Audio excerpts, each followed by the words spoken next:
El arte dominicano está de luto, ya que esta semana le dijo adiós a la vida física el pintor surrealista Iván Tovar. Su obra, la más cotizada a nivel internacional de un artista dominicano, traspasó fronteras con una propuesta de pincelación detallada, un manejo magistral del volumen y la composición y una atrevida exploración del deseo expresado de forma depurada y provocativa.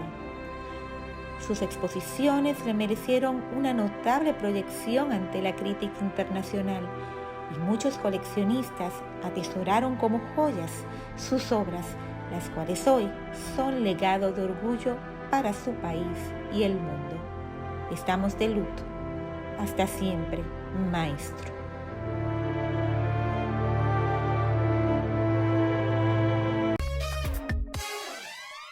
¿Qué tal, amigos? Un saludo cordial aquí desde casita, intentando traerles un contenido que sea de calidad, aunque como siempre estaremos pidiendo perdón por los problemas técnicos, por la iluminación, pero estamos haciendo lo mejor que podemos hacer para informarles. En este caso, muchas veces hemos querido entretenerles, pero ustedes saben que en estos momentos de nuestra nación es tan importante que edifiquemos a la familia dominicana. Y realmente, como quiera, estamos empezando el programa con una nota luctuosa. Nos sentimos increíblemente tristes por el fallecimiento de nuestro queridísimo amigo, el señor José Ignacio Morales, cariñosamente conocido como el Artístico. Sus creaciones han embellecido, han engalanado muchos lugares de nuestro país, incluyendo partes de la zona colonial, casas. ¿Quién no conocía realmente el trabajo de este maestro, que incluso fue una persona que también tuvo siempre presente en momentos en donde se le necesitó, por ejemplo, haciendo el diseño de las estatuillas de los premios del galardón? Así que lamentamos mucho su deceso, nuestras condolencias a toda su familia.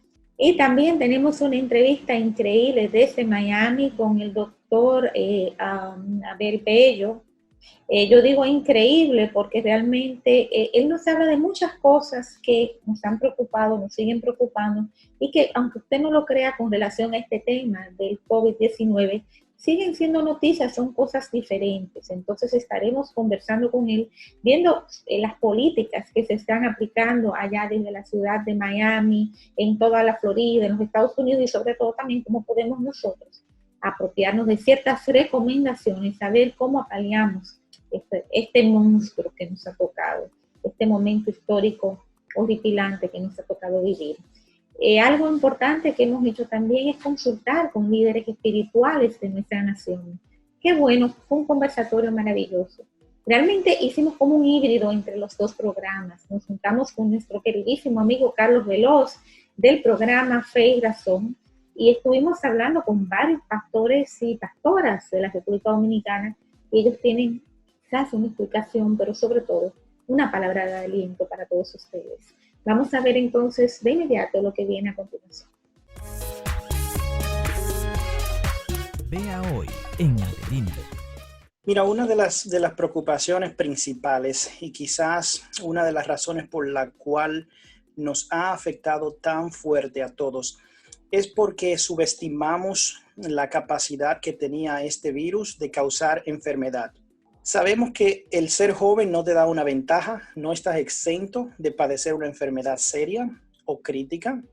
Hemos visto fallecimientos en personas menores de 15 años y también lo hemos visto en mayores de 90, o sea, cualquier edad puede ser afectada por esto. Como pueden ver, el programa, no sé si está tan bonito como siempre, pero es un programa dirigido realmente para hacer llegar a ustedes la información que ustedes necesitan. Y señores, yo quiero decir algo. Qué bueno que se han hecho tantas campañas, qué bueno que se ha hablado tanto de quedarnos en casa, lo estamos haciendo todos, pero hay que hacerlo de verdad, y muchas veces nos preocupa de que la gente no esté entendiendo bien la importancia de quedarse en casa. Muchos dicen, no, es que cuando la cuarentena se acabe, entonces vuelve el virus, ¿para qué me voy a trancar? Bueno, para que la curva, para que la curva cambie, y eso lo va a explicar el doctor más adelante, pero es que yo quiero hacer ese énfasis de que ustedes entienden que nuestro país no está preparado para poder ayudar a todos los enfermos que pueden surgir estos casos si todos nos contaminamos a la vez. Estamos diciendo que cuando finalice este periodo de cuarentena ya no vamos a tener el problema del virus. Lo que sí le estamos diciendo es que tenemos que buscar una manera de apalear esto, de tratar esto, de ayudar a nuestra clase médica, de ayudar a las autoridades. Y la única manera de hacerlo es a través del distanciamiento social. Yo quería explicar aquí que muchas personas, créanlo, no entienden lo que es distanciamiento social. Y señores, eso lo comprendemos en nuestro país. Sabemos que nuestro país todavía tiene grandes índices incluso de personas analfabetas. Entonces vamos a explicarles, señores, no se junten, no invite al vecino, no invite al primo, no se pegue de la novia, no se pegue del novio, quédese en su casa tranquilo y lávese las manos y haga todo lo que las autoridades le están diciendo y déjense de estársela privando en pato macho y en superhéroes y que a usted no le va a pasar, Dios quiera que no le pase, pero y si le pasa, el cargo de conciencia que usted va a tener, si por culpa suya, por falta de responsabilidad suya, uno de los suyos fallece. Así que vamos a ser responsables.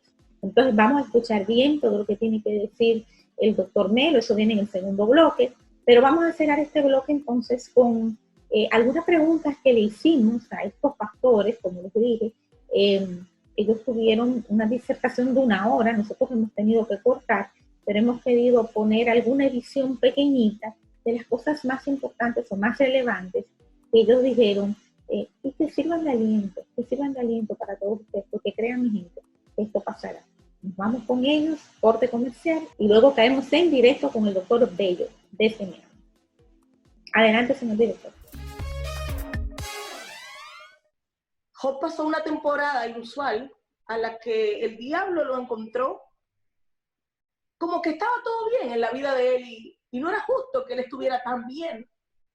Y lo reduzco diciendo que Job fue tentado en tantas cosas, pasó por momentos tan horribles y una peste destructora que no le sabemos el nombre, una lepra terrible, casi le devora el cuerpo, una cantidad de circunstancias como ha pasado en el mundo financiero, en el mundo económico, en el mundo artístico, en el del espectáculo, en el del deporte. De repente todo lo que era ya no es, el dinero que se hacía ya no se hace, las posiciones que se tenían no se tienen, y todo dio un giro de 180 grados. Y así hay muchos que como Job dijeron, ¿y qué pasó? De un día para otro, no tengo nada. Y su esposa le dice, pues lo que deberías hacer ya es morirte, maldice a tu Dios y muérete, porque no hay opción. Pero él no lo hizo. Y nosotros los cristianos tenemos que tener pendiente de que vamos a pasar tribulación. Mas el Señor nos dice que Él venció el mundo. Nosotros no somos exentos de pasar tribulaciones, pero nosotros tenemos que aferrarnos a esa victoria gloriosa del Señor, que no ha habido nadie en la historia de la humanidad que haya pasado tanto para pagar un precio inmerecido de personas que no merecíamos, no teníamos esa justificación. Nosotros debíamos ser destruidos y el Señor en su misericordia nos dio a través de su sacrificio su salvación. Esta tierra va a pasar juicio, no solamente es el coronavirus, vendrán cosas peores. Su palabra así lo indica, apunta a todas las cosas que van a acontecer. Y nosotros como cristianos tenemos que seguir depositando nuestra confianza en oración, en expectativa positiva, en esperanza, en aquel que nos dio la salvación. Vivimos en un mundo sobrenatural, no natural. Dios controla los eventos de la historia y los utiliza para traer llamado de atención a sus criaturas para que se vuelvan de sus malos caminos. ¿Esto es un castigo? No, es un llamado de atención. Es decir, desde la caída, los humanos siempre hemos estado creando desastres, colaborando con el mal natural que entró en el universo por el pecado. Entonces, muchos de esos males Dios no los ha dejado pasar, pero otros Él los deja pasar como un llamado de atención. Nuestra generación es una generación altamente idólatra, idólatra del dinero, idólatra de la fama, Lo que decía idólatra Lucy, del poder la pastora Lucy, ¿sí? y de la ciencia. Por lo tanto, Dios está llamando la atención de esta generación. Ya regresamos con Adelina.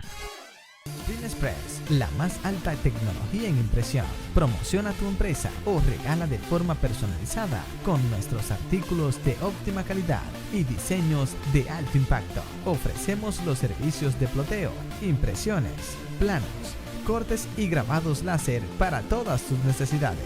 No tenemos un mínimo de productos para trabajar. Ahorra tiempo y dinero con la mejor calidad al mejor precio. Print Express, visítanos en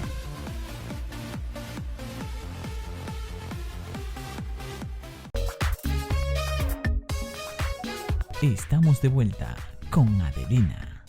Gracias por seguir con nosotros. Esperamos que sí hayan ido alentando, sí se sienten ahora, se pongan tranquilitos en casita y vean lo que tenemos a continuación.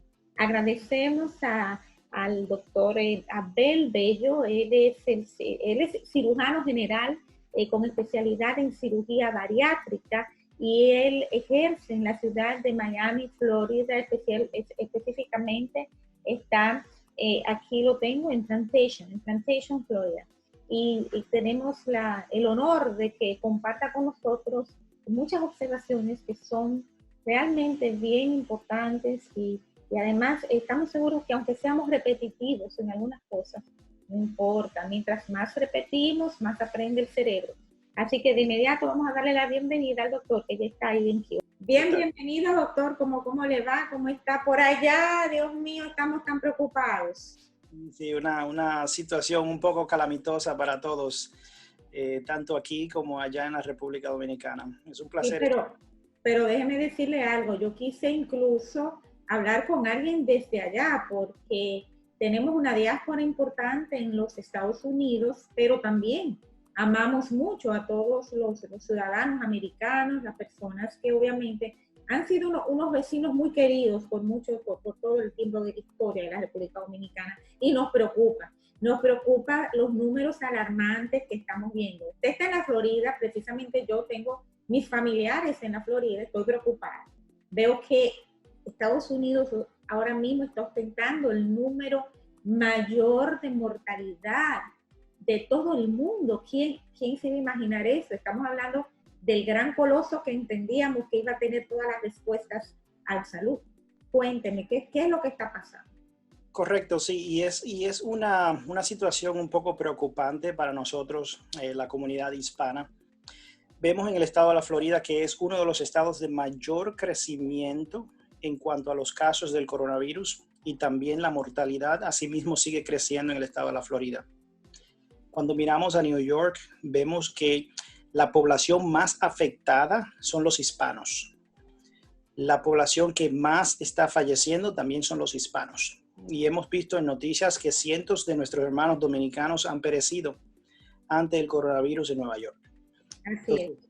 Es una situación. Realmente el programa de la semana pasada no pude, bueno, hay un pedacito incluso en no pude contener las lágrimas, porque son personas que conocemos. Ahora, hay algo, doctor, que me llama la atención. Al principio se nos dijo muchas cosas.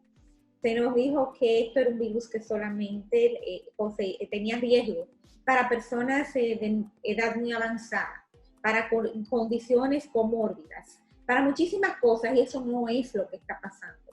¿Por qué? Mira, una de las preocupaciones principales y quizás una de las razones por la cual nos ha afectado tan fuerte a todos es porque subestimamos la capacidad que tenía este virus de causar enfermedad. Antes, creo que las fuentes de informaciones que se estaban emitiendo a las diferentes naciones del mundo a través de la Organización Mundial de la Salud, las distintas entidades sanitarias de otras partes del mundo, resultaron un poco confusas. Todos entendíamos que a lo mejor era una gripe, que solamente un 0.2% de las personas fallecían. Y hoy sabemos que no es cierto. Sabemos que puede alcanzar mortalidad hasta de un 12%. Y sabemos que puede afectar a cualquier persona de cualquier edad. Sigue siendo cierto que las personas que están más susceptibles a padecer un trastorno severo son aquellos que tienen morbilidad previa y son aquellos que tienen factores de riesgos, ya sea por la edad o algunos problemas médicos. Especialmente vemos que la obesidad está siendo uno de los principales factores de riesgos en la población de New York. Si tienes que buscar un solo factor que predispone a una persona con infección del coronavirus a estar hospitalizada por la enfermedad, tenemos la obesidad, la diabetes, la hipertensión, pero también otros trastornos pulmonares anteriores, enfermedad pulmonar obstructiva crónicas, problemas del corazón, entre otras cosas. Sabemos que el ser joven no te da una ventaja, no estás exento de padecer una enfermedad seria o crítica. Hemos visto fallecimientos en personas menores de 15 años y también lo hemos visto en mayores de 90, o sea, cualquier edad puede ser afectada por esto. Por lo tanto, las mismas medidas de precaución deben aplicar para todo el mundo. Así es, pero fíjese, por ejemplo, ustedes allá también están en lo que llamamos la cuarentena, ¿no? Pero es una semi-cuarentena, porque ¿de qué hora a qué hora? ¿Cómo se está manejando precisamente en el estado de la Florida? Fíjate, en ese aspecto me siento muy orgulloso de cómo las personas han respondido al llamado. Créalo o no, creo que la mayoría de los ciudadanos han sido muy respetuosos de las precauciones del estado. Las autopistas y las calles se ven muy relativamente descongestionadas. Las oficinas están laborando por internet, servicios telefónicos, los servicios de primera necesidad se mantienen funcionando, el correo, los envíos, las compras, los supermercados se siguen abasteciendo. Pero ¿eso es cuándo, doctor? Porque eso no es un poco extemporáneo que se ha hecho en algunos estados, porque estamos hablando, por ejemplo, después de la catástrofe de Nueva York. Yo quisiera que alguien me explicara qué pasó en Nueva York. Correcto, y entonces es una medida que se comenzó a tomar un poco tarde. ¿Okay? ¿Por qué usted entiende que pasó eso? Hay varios factores que intervienen en esa decisión. Número uno, subestimamos el virus. Entendíamos que iba a ser una gripecita. Creo que los números y los datos que venían de otras partes del mundo, especialmente de China, no se correlacionaban con la realidad.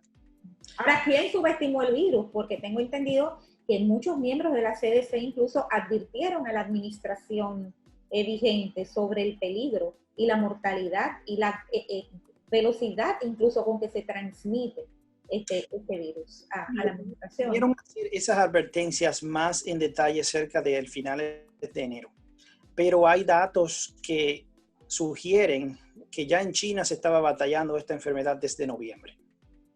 Wow. Y no es verdad que solamente 3,000 personas fallecieron en China. Hoy sabemos que eso no es cierto. Definitivamente hay una cantidad de personas mayores que fueron afectadas, que no se hayan contabilizado porque no se diagnosticaron con la enfermedad y aún así fueron fallecimientos. Es muy posible, pero hoy sabemos que la agresividad de este virus no es la que sugieren esos números. Así es. Algo que me preocupa también es el hecho de que obviamente la gente se va a ir desesperando, las mismas autoridades se van a sentir presionadas hasta por los daños económicos que pueda ocasionar esto. Entonces, ¿qué pasa? Se levanta la cuarentena. Se acaba el COVID-19 con el levantamiento de la cuarentena. O sea, cuénteme qué es lo que va a pasar y hablemos un poco de la curva también. Desgraciadamente creo que el enfoque que estamos teniendo es un poco equivocado.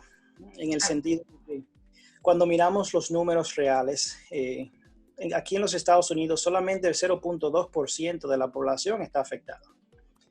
Cuando vemos qué tan transmisible es este virus y esta enfermedad, si exponemos a ese otro 99.8% de la población que ahora mismo está en cuarentena, a los contagios potenciales en la comunidad de las personas afectadas, vamos a seguir teniendo olas de ascenso y descenso de los casos.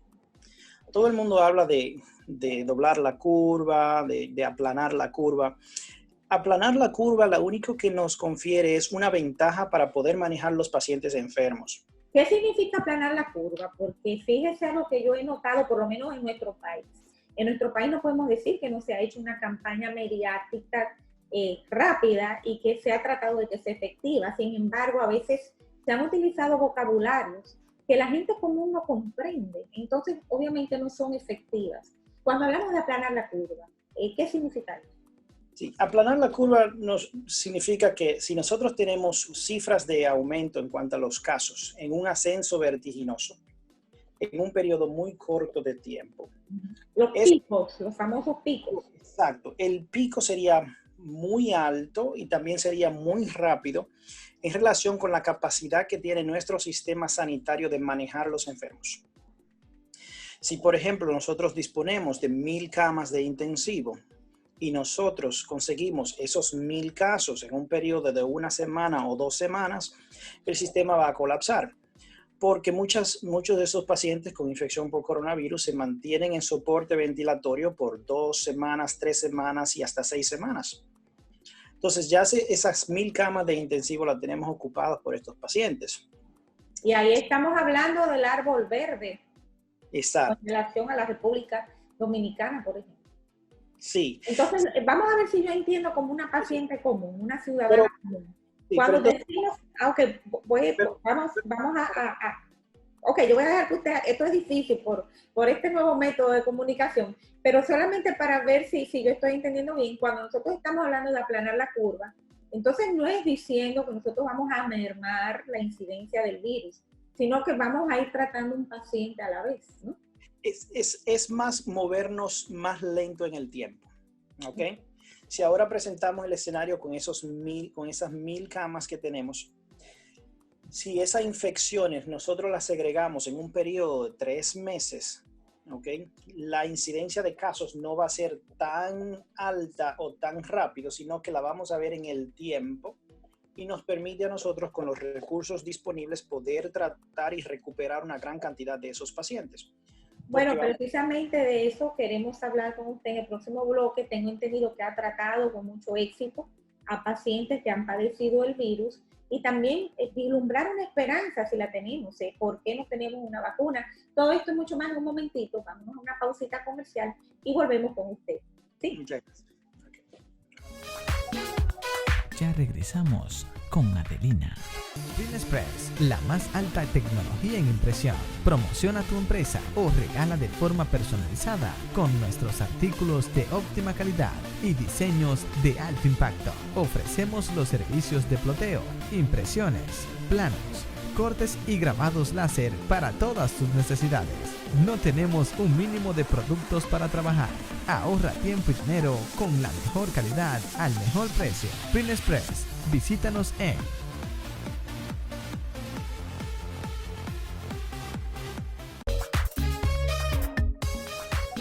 Estamos de vuelta con Adelina. Gracias por seguir con nosotros. Estamos conversando con el doctor Abel Bello. Está en Plantation ahora mismo, doctor, ¿verdad? O está en Miami, en Plantation. Bueno, es bien cerquita, es como quien dice un suburbio, ¿no? Correcto. De Miami. Yo conozco bien el área, incluso mis hijos viven allá. Así que estoy preocupada. Soy una entrevistadora, más bien una madre preocupada en este momento. Sí. Esto se llama un virus zoonótico, ¿es el término correcto? Sí. Okay. ¿Es cierto esto de que esto, o sea, cuán probable desde el punto de vista médico es esto de que esto haya migrado directo de un ave a un ser humano? Porque esto no es lo común.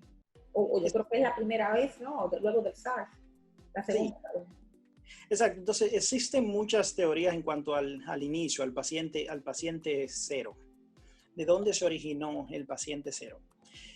Varias de las teorías es en la relación con los animales exóticos, especialmente en el sur de China. Hay un artículo muy interesante que se publicó en el 2007 en la revista americana de microbiología, que precisamente nos advertía que un brote del SARS-CoV era un asunto de tiempo, era una bomba de tiempo.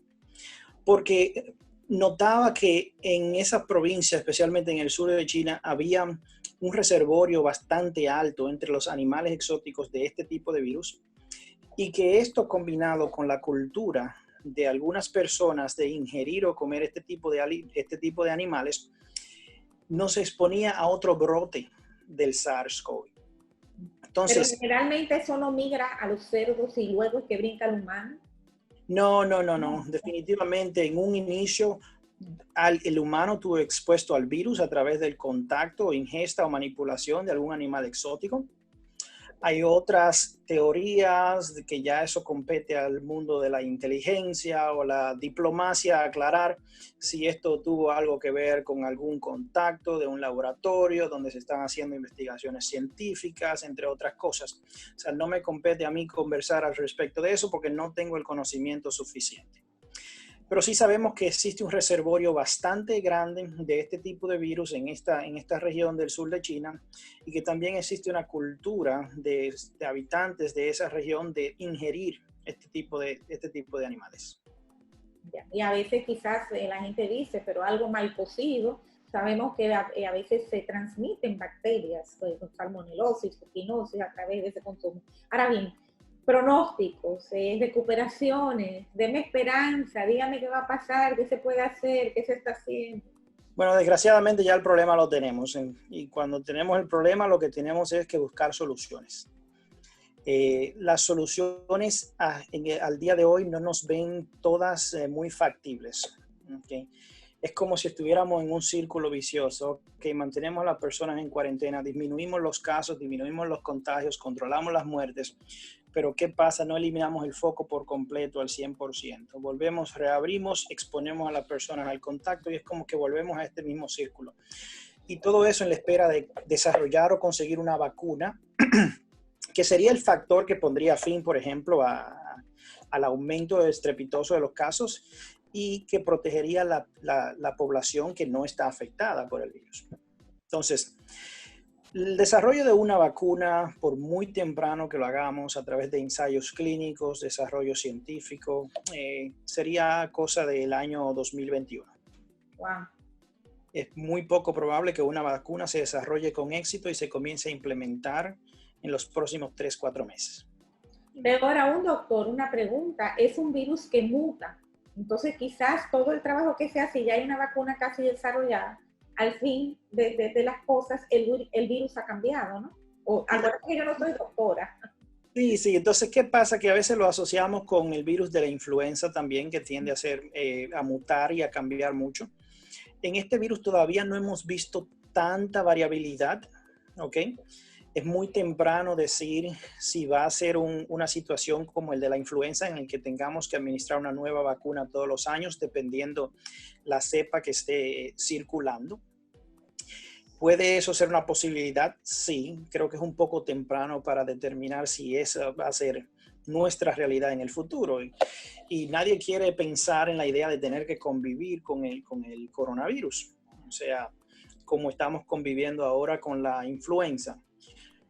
Pero no sería una estrategia completamente aberrante, ¿ok? De una forma u otra, creo que el enfoque que estamos haciendo en esta pandemia está un poco desviado de donde debería hacerse. ¿Por qué?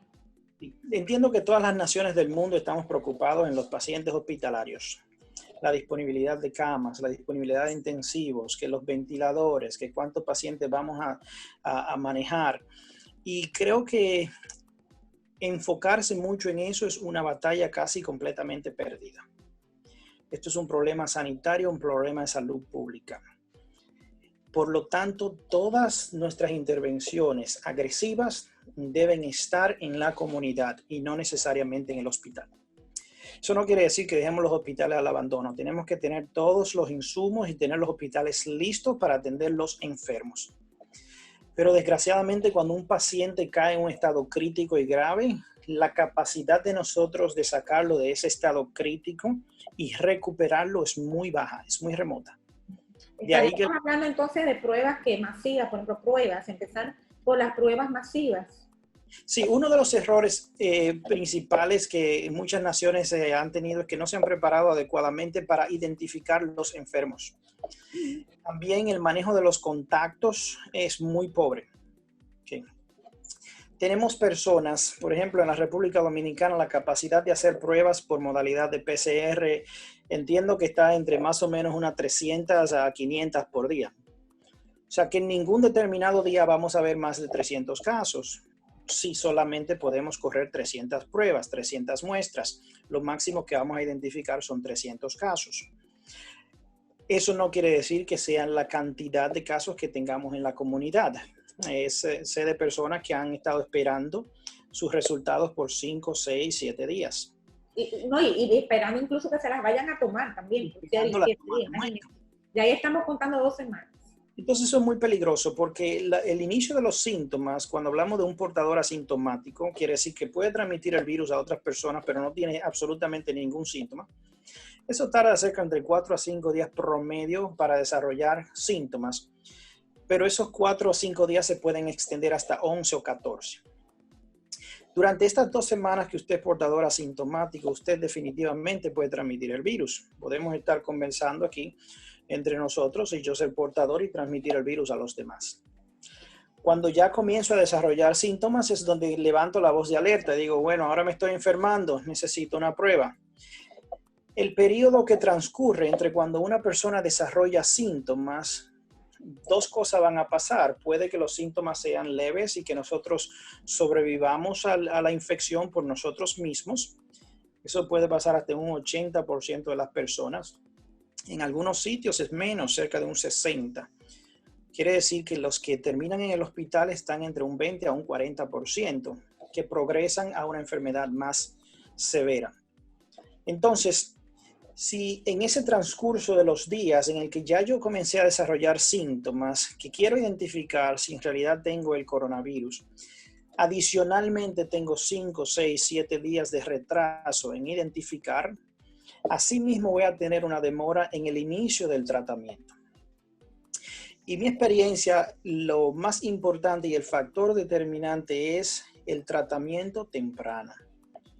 ¿Existe tratamiento efectivo? ¿Realmente existe un tratamiento que yo pueda decir ese es? Porque fíjense que hay muchas personas que dicen, bueno, todo el mundo ha encontrado la cura del coronavirus, pero siguen falleciendo personas. Sí, entonces parte de la letalidad está directamente relacionada a cuando nosotros intervenimos. Revertir un cuadro crítico de un paciente en franca insuficiencia respiratoria y ventilado es difícil. Al nivel del sistema hospitalario nosotros tenemos recursos, medicamentos, el tocilizumab, antivirales, el remdesivir. En las informaciones tempranas que tenemos del estudio con remdesivir, 2/3 de los pacientes han respondido. También los estudios que tenemos tempranos con la hidroxicloroquina y la citromicina suenan muy prometedores, pero hasta este momento se están haciendo intervenciones intrahospitalarias. Importante, doctora, lo que usted ha dicho. Usted ha hablado del tiempo de intervención, porque fíjense que hay algo que llama la atención. Ha habido ciertos brotes que parecen más letales que otros. Por ejemplo, en la República Dominicana, específicamente en San Francisco de Macorís, de un momento a otro tuvimos, yo creo que la mayor parte de los muertos en ese periodo de tiempo fue específicamente esa población. Sí. Usted habla de que muchas veces también son los hispanos los que están muriendo más rápido en los Estados Unidos. Obviamente no parece ser un componente genético ni un componente de ese tipo, porque imagínense en Estados Unidos cuántos hispanos diferentes etnias no viven, ¿no? Ahora bien, ¿tiene esto que ver entonces porque no reciben atención temprana? Sí, cuando agrupamos Estados Unidos completo, la población afroamericana está más afectada y entonces después seguimos los hispanos. En Nueva York en específico, en la ciudad de Nueva York, son los hispanos el número 1. Sí existen muchos factores de riesgos en cuanto a la población afroamericana y los hispanos, y son las comorbilidades con las que vivimos. Entre los afroamericanos y los hispanos somos más propensos a tener problemas de obesidad, más propensos a tener problemas de diabetes, de hipertensión. O sea que no se trata simplemente de ser afroamericano o hispano, se trata de las probabilidades que nosotros tengamos de tener enfermedades coexistentes al momento en que nos afecta el virus.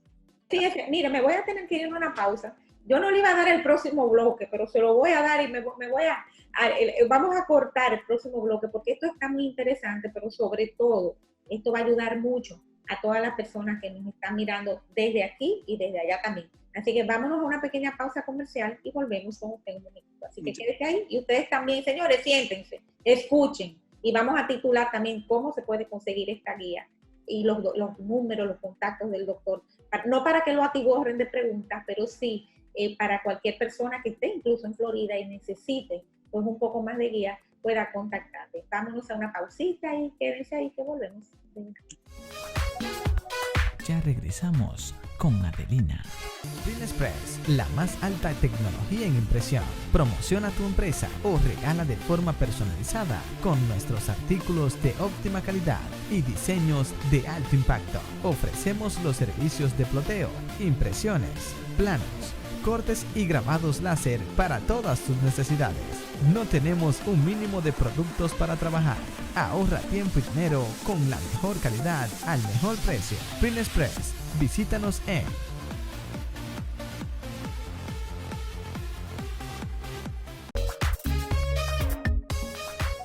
Estamos de vuelta con Adelina.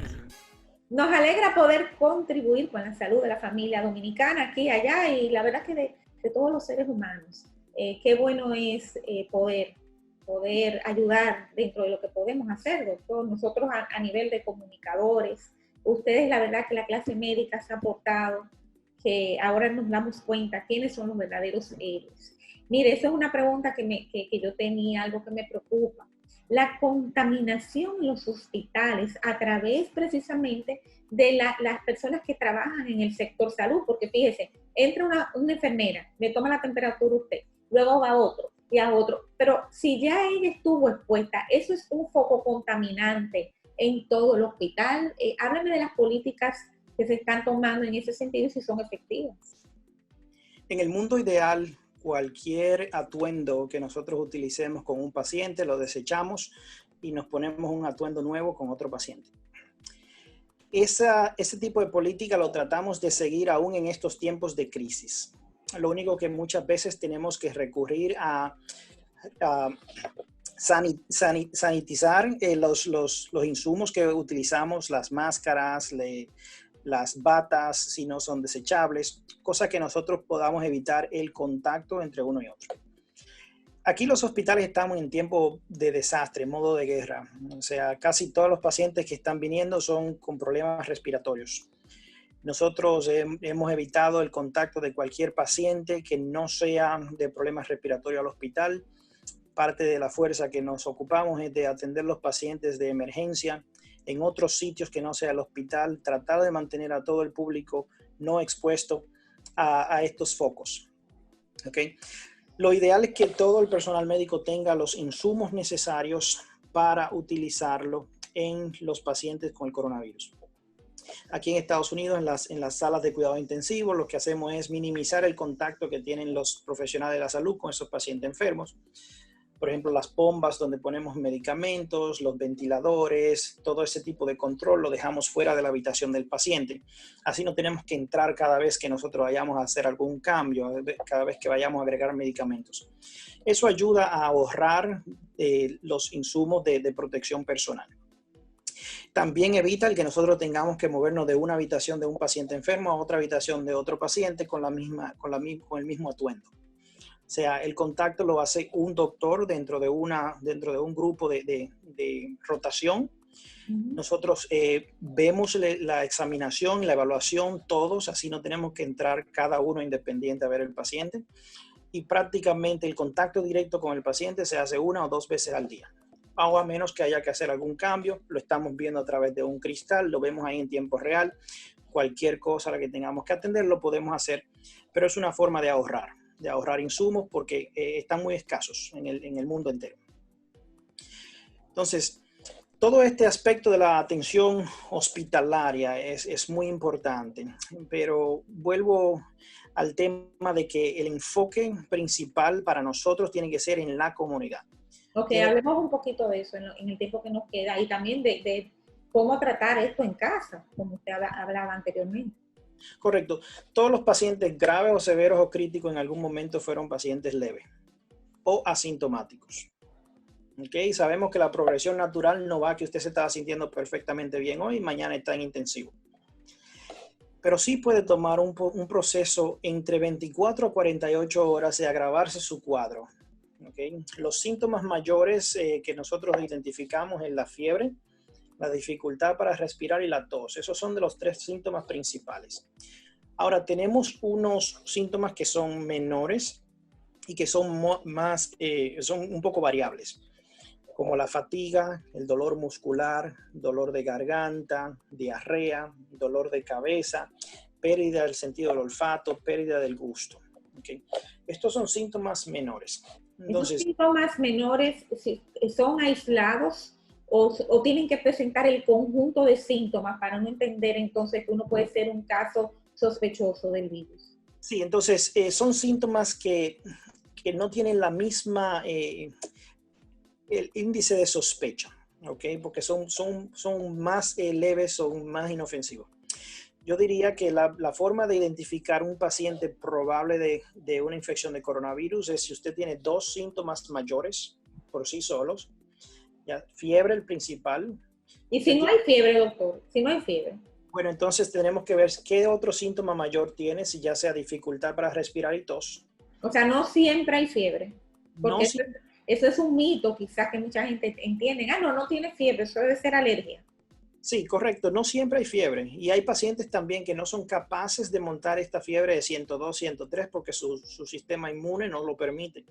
Especialmente los mayores de edad. Las personas mayores de edad se le hace muy difícil subir una temperatura a 103. ¿Okay? Ya su cuerpo no está diseñado para eso. Y pueden pasar presentando síntomas leves hasta que se vuelven ya críticos y tóxicos en un periodo de 1 a 2 días. Entonces, las personas mayores hay que prestarle atención a esto. Si tienen un síntoma mayor y 2 menores, entonces también tiene que tener sospecha de que pueda estar contagiado con el coronavirus.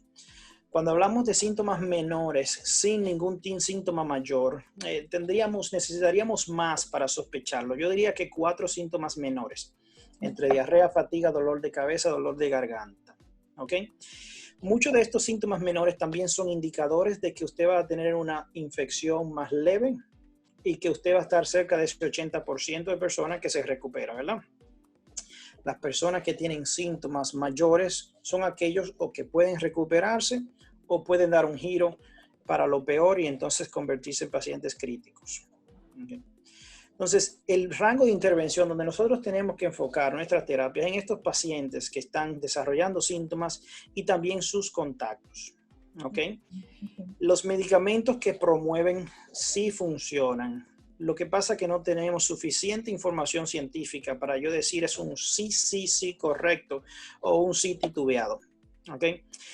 Ya sí tenemos información, anécdota de estudios científicos de menor proporción.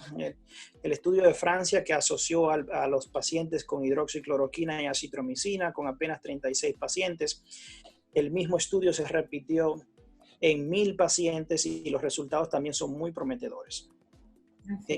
Tenemos medicamentos que son prometedores. ¿Okay? Lo que no estamos haciendo es utilizándolo. Y cuando lo estamos utilizando muy tarde en el proceso. Y cuando lo utilizamos tarde en el proceso, no son igual de eficaces. Entonces, doctor, definitivamente viene ese levantamiento de la cuarentena. Veremos entonces que esas personas querrán reinsertarse, ¿no? En sus labores, en la sociedad. Eso es obvio que va a pasar. ¿Cuál sería una última recomendación, ya tomando en cuenta todo lo que se ha hablado del manejo en la casa, del manejo de los síntomas? ¿Qué hacemos? ¿Cómo volvemos a reinsertarnos de una manera lo más segura posible? La clave está en identificar todos los enfermos y todos los contactos. ¿Ok? También hay información científica que dice que el tratar los contactos de manera profiláctica previene que desarrollen síntomas. Y también... Eso no se está haciendo, fíjese, lo que usted está diciendo no se está haciendo en ningún lugar que yo sepa. Un lugar, y creo que es el error básico que estamos cometiendo, es el principal error que estamos cometiendo. Estamos esperando que estas personas se nos enfermen en los ojos y se nos mueran nosotros mirándolos. esperando para hacer algo. Eso tiene que cambiar. Yo soy de los que digo, nosotros vamos a tratar y después a investigar. Y si yo le hago una prueba de PCR, usted tuvo síntomas mayores y sale negativa, es muy probable que cuando le haga una prueba rápida de anticuerpos a las 2 semanas, muy probable que usted estuvo expuesto. ¿Qué pasa? Que cuando tratamos temprano, nosotros disminuimos la seropositividad de la prueba. Quiere decir que el paciente, la habilidad de nosotros de detectar el virus a los 3, 4, 5 días después que iniciamos tratamiento disminuye. Entonces, como con las infecciones bacterianas, ¿no? De que si estás en antibióticos, a veces no se nota. Correcto, correcto. Entonces no quiere decir que usted tenga una prueba negativa del coronavirus, no quiere decir que usted no lo tenga. ¿Okay? O sea, que lo serían los síntomas. Entonces, y el contacto que hemos tenido con personas que sí han dado positivos, lo que sería el detonante que debemos tomar en cuenta entonces para dar un tratamiento profiláctico, se diría. Sí. Fíjate, la capacidad que tenemos para identificar el coronavirus, ya sea a través de muestras nasales o de garganta, es cerca de un 60-70%. Bueno, aquí llegaron unas pruebas, tuvo que devolverlas, porque no se debía. Y también tiene que ver mucho con la persona que toma la muestra. El aspecto técnico influye también. Okay. Entonces, quiere decir que se nos están escapando cerca de un 30% de personas que calificamos como negativos y no necesariamente tienen que ser negativos. Pueden ser personas que también sean positivos y que nosotros no lo atrapamos justo en el momento preciso cuando le tomamos la muestra. Entonces, por eso creo que es importante tratar a todo el mundo e investigar a todo el mundo. Nosotros no sabemos la afección que tenemos en la comunidad a menos que nosotros investiguemos a todo el que tiene síntomas. Ya. Entonces, en ese caso, me imagino que entra el papel de los epidemiólogos, esa es una palabra difícil, y también los infectólogos, ¿no? En un trabajo conjunto, que aparentemente nos han agarrado fuera de base en buen dominicano, y lamentablemente no lo estamos haciendo. El pronóstico, doctor, ¿cuándo salimos de esto? Sí, pero... ¿Qué usted piensa? ¿Salimos de esto? Eventualmente sí pero deme una adivinadita y todo depende de las intervenciones comunitarias que se hagan y el efecto que estas intervenciones comunitarias tengan. Si nosotros desarrollamos una estrategia comunitaria eficaz, sí podemos eliminar la progresión de la enfermedad en un periodo corto de 2-3 meses. Si nosotros seguimos enfocándonos en la atención intrahospitalaria y descuidando las intervenciones comunitarias, entonces vamos a tener un problema muy serio, muy grave, y no hay mapa epidemiológico que pueda mantener la lista de contactos, porque va a ser mucho más alta de lo que nosotros podamos manejar. Si podemos identificar 300, 400 personas, pero tenemos un mapa de contactos de 5,000, 6,000, nos toma a nosotros cerca de 20 días mapear todas esas personas. O sea, nunca vamos a estar a la par de la progresión de la enfermedad. Y eso tiene que cambiar.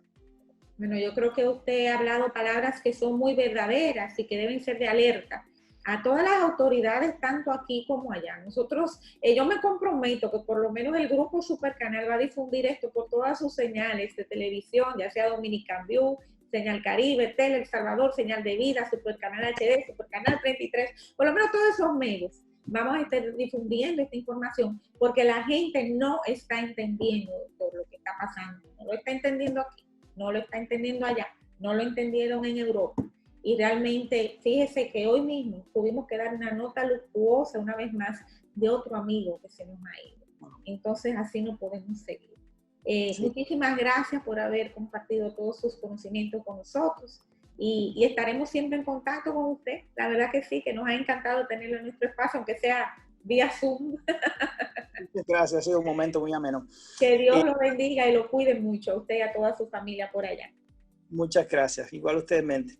Últimamente aquí en la Florida, ya para concluir, tenemos un programa, unos 10 médicos voluntarios de diferentes especialidades, internistas, pulmonólogos, donde nosotros tomamos la información de los pacientes para proveer atención médica y recomendaciones médicas absolutamente gratuitas.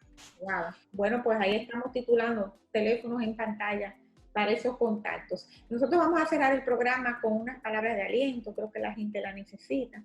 Y seguiremos informando y seguiremos exhortando. Quédese para que escuche la palabra, doctor. Sí. Claro, muchas gracias, Adelina. Gracias una vez más.